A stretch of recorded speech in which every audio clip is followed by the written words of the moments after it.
Test கிரிக்கெட்ன்றப்போவே நம்ம ரீசெண்டா நிறைய வந்து பாத்துக்கிட்டு இருக்கோம் எப்படி வந்து அந்த ஒரு ஃபார்ம் ஒன்று போயிட்டு இருக்கு அப்படின்னு.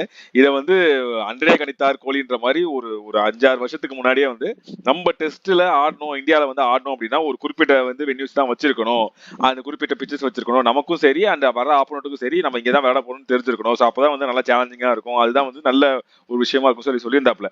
ஸோ அதுக்கு அப்படியே ஆப்போசிட்டா நான் பண்ணுவேன்ற மாதிரி சம்பந்தமே இல்லாத கிரவுண்ட்ல சம்பந்தமே கைண்ட் ஆஃப் பிச்சர்ஸை கொடுத்து அதுக்கு வந்து ஆப்போனன்ட் டீம் வந்து திணறாங்களோ இல்லையோ நம்ம டீம் தான் ஃபர்ஸ்ட் திணறாங்க, ஏன் அப்படி கொடுக்குறீங்கிறதா என்னுடைய ஃபர்ஸ்ட் கேள்வி. ஆக்சுவலா நீ அது வேலிடான பாயிண்ட் தான். 30 டெஸ்ட் சென்டர் நம்ம டெஸ்ட் மேட்ச் கிரவுண்ட்ஸ் வந்து நம்ம இந்தியால இருக்குது. அவ்வளவு எதுக்கு 30வது சென்டர் வந்து இன்னைக்கு இந்த மேட்ச் ஆனா கவுஹாத்தி ஊருக்கு ஒரு போர்டு இருக்கு, போர்டுக்கு போர்டு ஒரு கிரவுண்ட் இருக்கு.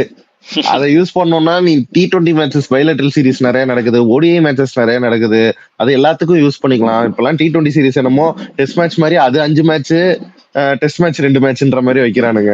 அவனுக்கு தெரியுதோ தெரியலையோ அவனுக்கு எப்படி இருந்தாலும் ப்ரிப்பேர் ஆகிறானுங்க ஒரு வாரத்துல. நம்ம ஆளுங்க தான் வந்து பேட்டிங் ஆட தெரியாம பவுலிங் போட தெரியாம இந்த கவுஹாத்தியில வந்து என்ன சொன்னாங்க, இது வந்து ஒரு நல்ல பேட்டிங் சர்ஃபேஸா இருக்குன்ற மாதிரி உள்ளார வந்தாங்க.